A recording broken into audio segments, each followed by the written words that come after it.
Selamat pagi Bapak, Ibu, dan Saudara yang dikasihi oleh Tuhan Yesus Kristus. Berjumpa lagi dalam acara Pagi Menyapa GKJ Purworejo.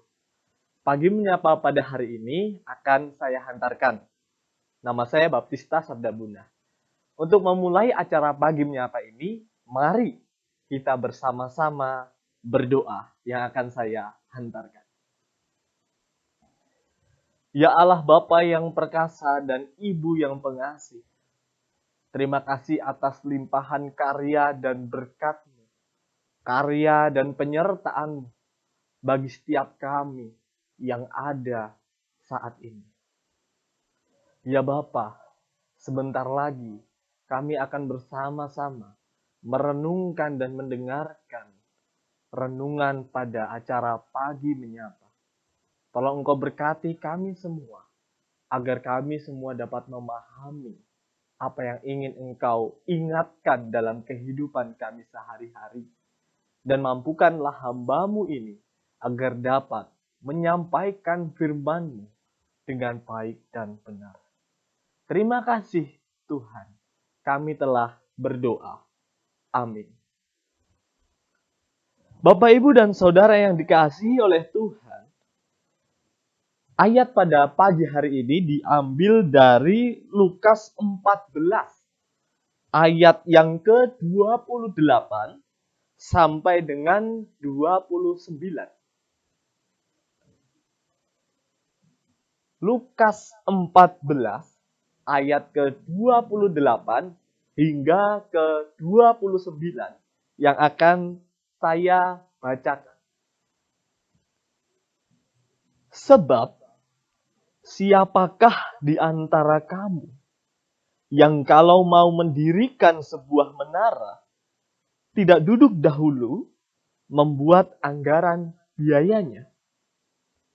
Kalau-kalau cukup uangnya untuk menyelesaikan pekerjaan itu, supaya jikalau ia sudah meletakkan dasarnya dan tidak dapat menyelesaikannya, jangan-jangan semua orang yang melihatnya mengejek dia.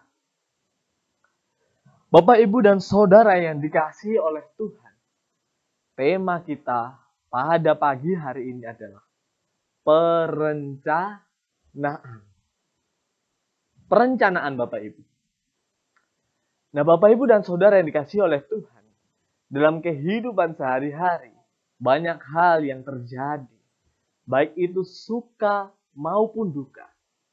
Dan seringkali kita juga diperhadapkan pada suatu kondisi yang mengejutkan kita. Contohnya Bapak Ibu, ketika Bapak Ibu menggelar acara bakar-bakar pada acara malam tahun baru. Kemudian Bapak Ibu terkejut bahwa, ternyata cuma untuk membeli dagingnya saja sudah habis 200.000. Belum sama bumbu-bumbu dan yang lainnya. Belum juga sama arangnya. Nah, di tengah situasi yang mengejutkan itu, mengkonstruksi sebuah perencanaan. Perencanaan yang hadir ketika kita ingin merencanakan acara bakar-bakar pada tahun berikutnya. Berkaca pada tahun ini. Tahun berikutnya Bapak Ibu merencanakan, berarti tahun depan aku merencanakan setidaknya 300.000 untuk jaga-jaga. Karena harga daging aja sudah 200.000 untuk saat ini. 300.000 setidaknya cukuplah untuk membeli yang lainnya. Bumbu-bumbu dan segala macam. Agar bakar-bakar pada malam tahun baru dapat dilaksanakan dengan meriah. Dan tidak ada kekurangan satu apapun. Nah, Bapak, Ibu, dan Saudara yang dikasihi oleh Tuhan, perencanaan dapat muncul dalam diri kita. Yang pertama, melalui pengalaman pribadi kita. Atau keinginan kita.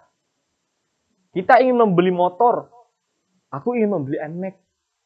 Berarti aku harus menyisihkan gajiku untuk menabung Kemudian di tahun berikutnya aku akan membeli NMAX misalnya di bulan Agustus.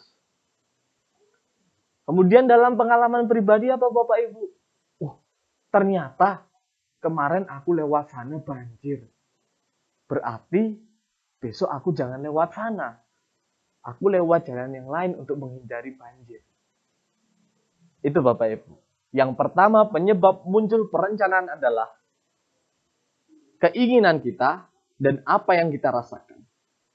Kemudian yang kedua yang muncul, yang menyebabkan suatu perencanaan adalah pengalaman orang lain. Misalnya Bapak Ibu, aku kemarin melihat Pak D lewat jalur Ring Road Selatan ternyata macet. Berarti di tahun depan, kalau aku mau liburan, aku lewatnya Ring Road Utara untuk menghindari kemacetan. Karena Pak D kemarin macet. Nah, jadi dari pengalaman orang lain, kita dapat membuat suatu perencanaan. Bapak, Ibu, dan Saudara yang dikasihi oleh Tuhan, berbicara tentang perencanaan. Kira-kira apa yang Alkitab sampaikan tentang perencanaan? Ayat kita pada pagi hari ini diambil dari Lukas 14 ayat 28 sampai dengan 29. Menyebutkan bahwa perencanaan itu penting. Alkitab memberikan suatu perencanaan dalam membangun sebuah menara.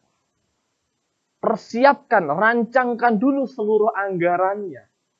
Rancangkan juga fondasi batu yang akan dibangun.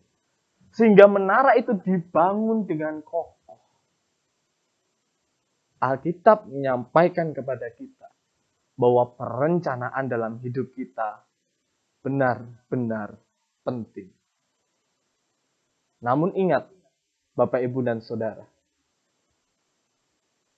dalam Amsal, kitab Amsal menyebut, manusia boleh merencanakan, tetapi Tuhan yang berkehendak.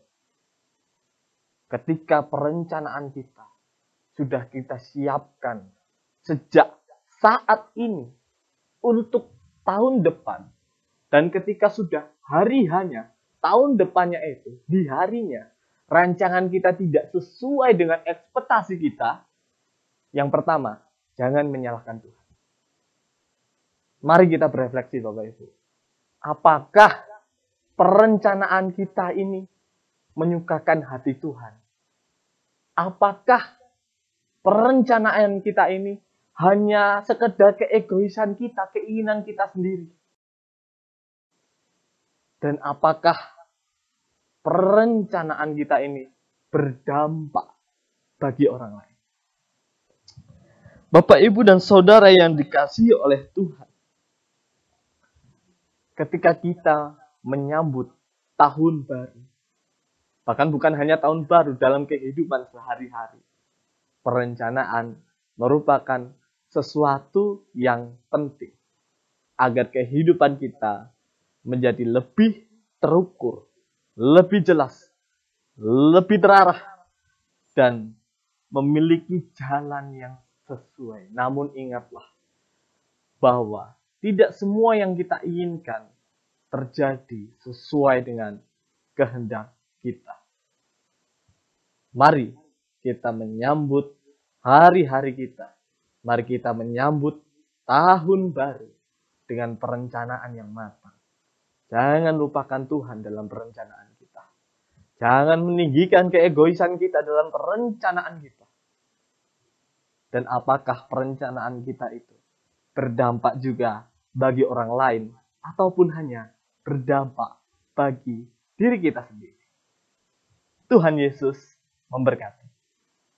Amin. Mari kita berdoa. Bapa kami yang bertakhta dalam kerajaan surga yang mulia, terima kasih atas firman-Mu yang boleh kami dengar dan kami renungkan pada pagi hari ini. Engkau mengingatkan kami dalam kitab Injil Lukas bahwa perencanaan itu penting. Perencanaan itu membuat kami menjadi lebih akurat, lebih terukur, memiliki arah yang jelas, tidak tersesat. Namun ajarkanlah kami untuk tetap rendah hati, tetap sabar, tidak menyalahkan Engkau jika rancangan kami tidak sesuai dengan apa yang kami inginkan. Kami percaya Tuhan, bahwa manusia memang bisa merancangkan, tetapi Engkau yang berkehendak. Ajarkanlah kami untuk tidak hanya meninggikan keegoisan kami semata dalam membuat suatu perencanaan, tetapi ajarkanlah kami dalam perencanaan itu dapat berdampak bagi orang lain, tidak hanya berdampak bagi diri kami. Ya Tuhan, mampukanlah kami untuk dapat menyambut kehidupan kami, menyambut tahun baru dengan perencanaan yang matang dan menyukakan hati Tuhan. Sekaligus perencanaan kami dapat berdampak bagi orang lain. Terima kasih Tuhan, terima kasih. Amin.